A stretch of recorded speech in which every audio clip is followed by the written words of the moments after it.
Hai, Assalamualaikum dan salam sejahtera. Saya dari kumpulan 4 ingin membentangkan kritikan artikel bertajuk Isu dan Permasalahan Pentaksiran Alternatif dalam Sistem Penilaian di Malaysia bagi memenuhi tugasan subjek Pentaksiran Pembelajaran kod GGA 5022. Terlebih dahulu, ingin saya ucapkan ribuan terima kasih kepada tenaga pengajar subjek Pentaksiran Pembelajaran iaitu Dr. Aida Abdul Karim. Sebelum itu, ingin saya perkenalkan ahli kumpulan saya yang terdiri daripada 4 orang, termasuk saya sendiri, Siti Nur Syafinas binti Safi, Anis Zahidah binti Abdullah, Nur Nadira binti Mahidin dan Niza Aida binti Muhammad Zanani.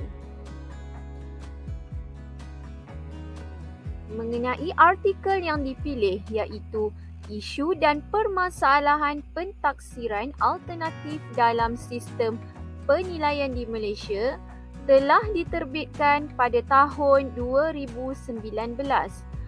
Penulisnya ialah Muhammad Haitzir Yusof atau Jusof dan Nur Asmah Othman dari Universiti Kebangsaan Malaysia. Pengenalan artikel ini dimulai dengan definisi pentaksiran, pentaksiran formatif dan sumatif serta perbandingan antara penilaian tradisional dan pentaksiran alternatif. Seterusnya, dalam mengenal pasti isu dan permasalahan dalam sistem penilaian di Malaysia, penulis juga turut membincangkan mengenai kekangan pentaksiran alternatif seperti kesediaan guru, sikap guru, pengetahuan pentaksiran, peruntukan masa pengajaran dan pembelajaran, bebanan guru serta pengaruh pihak berautoriti. Akhir sekali, penulis mengakhiri artikel dengan mencadangkan penglibatan pihak bertanggungjawab tertentu, misalnya pembuat dasar, KPM dan Lembaga Peperiksaan Malaysia, pegawai JPN, pentadbir sekolah dan juga guru. Harapan penulis supaya pihak bertanggungjawab ini akan menjadikan kurikulum lebih relevan pada masa akan datang serta mencapai sistem pentaksiran akademik yang lebih berjaya di Malaysia. Seterusnya, saya akan menjelaskan berkaitan dengan kritikan artikel terhadap artikel yang telah kami pilih. Kritikan artikel iaitu berkaitan dengan kekuatan artikel dan kelemahan artikel. Saya akan menerangkan berkaitan dengan kekuatan artikel. Yang pertama, penulis mendedahkan tentang sistem pentaksiran yang pernah dan sedang diaplikasikan di Malaysia secara holistik. Penulis turut menyentuh dan menghuraikan tentang jenis pentaksiran formatif dan sumatif yang diamalkan oleh para guru ketika proses pengajaran dan pembelajaran berlaku. Penulis juga menerangkan mengenai perbandingan antara pentaksiran alternatif dan penilaian tradisional. Yang kedua, penulis merujuk pelbagai sumber rujukan ilmiah untuk menerangkan mengenai konsep pentaksiran, pengukuran dan penilaian dengan lebih terperinci. Yang ketiga, penulis membantu pembaca membuat penilaian akan perbezaan kekuatan dan kelemahan sesuatu pentaksiran yang dijalankan. serta alasan penukaran penilaian tradisional kepada pentaksiran alternatif iaitu pentaksiran berasaskan sekolah PBS. Telah mendapat secara tidak langsung, pembaca telah mendapat pengetahuan baru serta gambaran awal mengenai pentaksiran alternatif dan membantu pembaca untuk menilai tentang sisi positif dan negatif pengimplementasian pentaksiran ini. Kekuatan artikel yang keempat, selain mengandungi tulisan, fakta, penulis juga telah memasukkan elemen berbentuk grafik ke dalam artikel.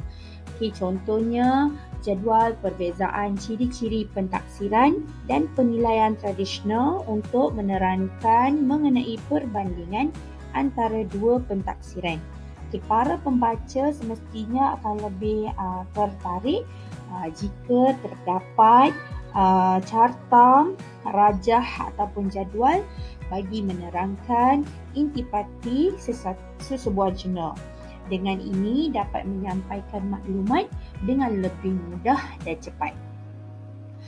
Kekuatan artikel yang kelima ialah artikel ini turut menyelah dari segi penyusunan fakta dan isi maklumat yang tersusun kemas serta cantik, di mana setiap tajuk utama dan subtopik telah dipisahkan secara sistematik di dalam bahagian masing-masing.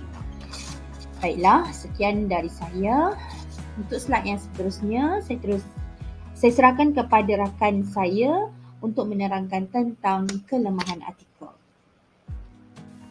Manakala kritikan artikel bagi aspek kelemahan artikel pula, berdasarkan penelitian pembacaan kami dapati artikel ini dilihat hanya lebih memfokuskan sasaran pembaca iaitu warga pendidik atau pihak yang berkaitan dalam bidang pendidikan.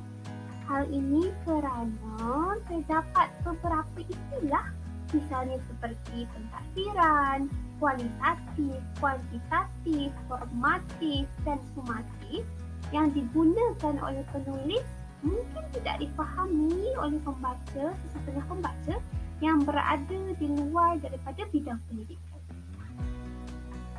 Kelemahan artikel yang kedua pula, kami dapati dalam menjalankan kajian ini, tiada kajian empirikal yang dijalankan. Jurnal ini hanya menerangkan fakta-fakta tentang penyerapan pemikiran kritis, kreatif dan inovatif sahaja. Dan seterusnya, kelemahan artikel yang terakhir adalah kami dapati juga penulis tidak memeriksa kesalahan ejaan di dalam penulisan artikel. Kesalahan sebegini secara tak langsung sedikit sebanyak berupaya merendahkan nilai artikel ini. Selanjutnya, kita beralih pula kepada bahagian perbincangan yang telah kumpulan kami lakukan semasa proses mengkritik artikel ini. Kami dapati setelah penelitian terhadap artikel ini, kami dapati bahawa budaya pentaksiran baru adalah lebih berkesan daripada pentaksiran tradisional kerana ia mengambil kira prestasi pelajar dalam kehidupan seharian mereka dengan menyediakan penilaian multidimensi. Maka kami sangat setuju dengan kajian dalam artikel ini yang mana penulis telah menggariskan beberapa isu dan permasalahan pentaksiran alternatif dalam sistem penilaian di Malaysia. Hal ini secara tak langsung berjaya mula membuka mata dan memberikan kesedaran kepada banyak pihak bertanggungjawab tentang kepincangan, kekurangan yang ada pada isu permasalahan pelaksanaan pentaksiran alternatif ini yang menyumbang kepada ketidakberkesanan kemajuan dalam menilai prestasi murid seperti yang dibincangkan dalam artikel ini. Seterusnya yang kedua, kami juga berbincang dan bersepakat bahawa pentaksiran alternatif mampu memberikan tumpuan kepada pertumbuhan pelajar dari semasa ke semasa, sekaligus memberikan fleksibiliti secara semula jadi serta mengurangkan tekanan yang dialami pelajar dan merangsang potensi pelajar untuk berkembang lebih jauh. Hal ini kerana kami dapati kepelbagaian kaedah dalam pelaksanaan pentaksiran alternatif sangat membantu melihat perkembangan dan potensi pelajar yang berbeza-beza. Maka tidak hairan lagi, memang tidak dinafikan lagi, pentaksiran alternatif ini sememangnya memberikan faedah kepada guru kerana dapat meningkatkan kesesuaian dalam pengajaran, interaksi guru dan murid serta menambah baik gaya pengajaran guru.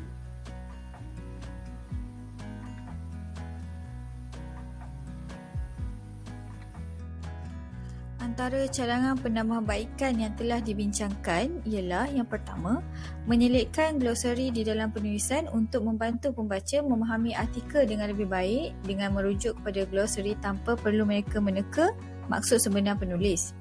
Yang kedua, membuat kajian yang menggunakan kaedah penyelidikan ilmiah iaitu kaedah kuantitatif ataupun kualitatif. Rumusannya, sistem pentaksiran alternatif merupakan sistem pentaksiran baharu yang dilaksanakan dalam sistem pendidikan Malaysia. Ianya merupakan sistem pentaksiran yang dilakukan secara menyeluruh semasa proses pengajaran dan juga pembelajaran. Pentaksiran alternatif ini adalah termasuk pentaksiran berasaskan sekolah PBS dan pentaksiran bilik darjah PBD dilaksanakan secara berterusan, adil, telus dan mengikut standard untuk menilai kemampuan dan pencapaian sebenar murid. Sekian, itu sahaja daripada kami. Terima kasih.